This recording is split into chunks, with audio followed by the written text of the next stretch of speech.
ให้ปักพุ่นได้ทำความรู้จักแต่น้อยเด้อครับถากสื่อเด้อลูกเด้อป้าผู้งามปันนี่เป็นไผ่น้อเป็นพ่อแม่เพื่อนจังใดจังกล้าปล่อยสาวหน่อยมานั่งแทงไอเสือปากพุ่มตลอดเจ้าเลี้ยงในใจในโสดตัวไอ้บ่ได้บอกมัวอันจีบเจ้าสิว่าจังใดป้าหลานจังไหนจะเป็นตาหักแค่ลูกผู้ใดขึ้นหนาขึ้นกันแท้บอกไปรถนั่งดิฉันนี่ก็หากซื้อหอมจันลูกสะใภ้พอสบินแมนสบันแต่ที่อุ้มอยู่นี่ก็คือลูกของหอมว่าเป็นหลานหรือว่าน้องนางจ่าเฮียลูกค่ะลูกสาวจ้าสูงสาวหอมจันจะได้มีลูกแล้วสาวหอมจันไม่ลูกไม่ลูกตัวเขาถึกสีหรอแหกแฝกมันก็นอนโอ้กระสันตันเตือนยืนเดียวมองแล้วเมามาหอมจันจ้าหอมจันจ้าในอุราบักอายเสียตายย้อนเพราะหากชื่อจนบาพีนี่เกิดแช่บอกมามีผัวตอนแรกผัวมนทินยานเกียสินกาเบนันบ่ผิดดอกค่ะเฮียค่ะแต่หัวใจมันข่าวใส่เมียเขาบ่ได้มาบ่ได้สูบยาบาปบ่ได้ขี้สั่งแต่ทางอายอยากขี้เธอปานวัดไปตัวอะไรเนี่ยเศร้าสาเด้อพี่เอาเบาให้คนซาเดินท่าหอมขนาดนี้ผู้มีผัวเรายังงามปานนี้แม่อีแม่ฉันบ่ยอมนอกใจผัวบ่สัวซ้ำไม่คนใหญ่โอ้ยมันมวนซื่อๆดอกว่าเป็นสัวมันเป็นซ้ำดอกหอมเจ้านายเอ้ยหอมขอลองแต่เฮียคนสีมองคนสีหงคนจะได้กินโตหอมหินอยู่เงียบภาพพุ่มลอกกระโดดสาวได้พ่อเพิ่นกะวังผู้ใดพอกระฟังอ้าวอีหอมกูมาสร้างเงี้ยเดเบ้าใส่เสียดสีโกแต่กูได้มาจะของดอกบุญดูสายตาคือมึงคิดแอบแปลงอีหยังไปไอ้ผากกุ้งเฮ้ยไอ้ผากกุ้งยังไม่ขวาคนมีผัวเสียเสื้อเฮ้ยเนาะคิดหัวเปลวเนี่ยอายตอนงานลงพวกเขามีเปลวผูกปากเธออย่าเบาความเก่าไม่ผิดหู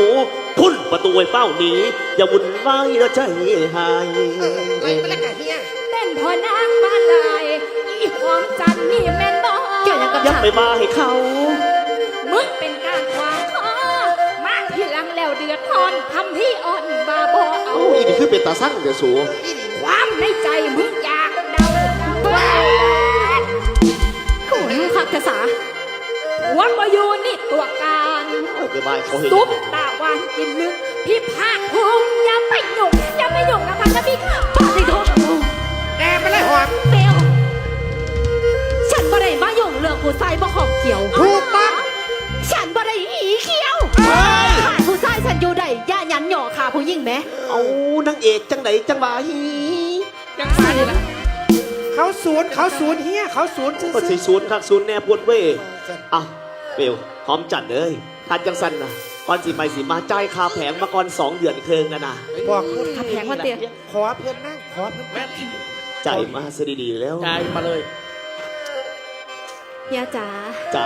ถ้าจังสัน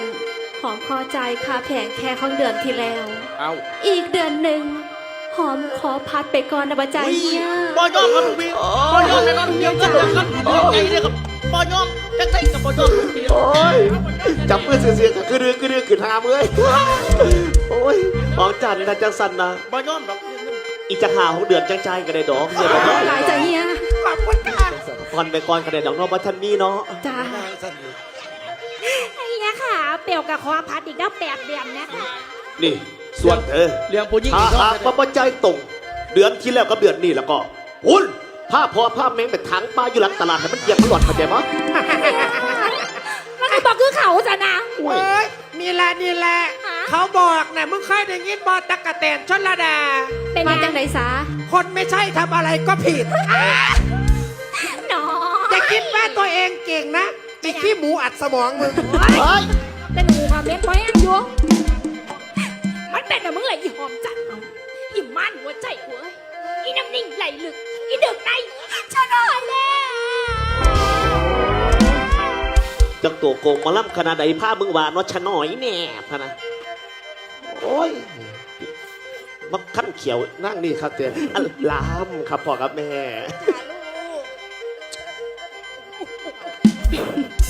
บทสำนวนชวนเพิ่มเติมอารมณ์บทบาใสขออภัยพวกพี่น้องหากคำเบาบ่มวนหูขอโทษบาดผู้อื่นบ่ลบหลู่คำอีสานอาจารย์เขียนให้ท่านยุคเน้นสนุกอย่าด่ามา คำพยายังคงไว้คือคำความบาดใจเสนอไปตามหนาทีเพื่อความวรสุนทรีปีที่6หยิบย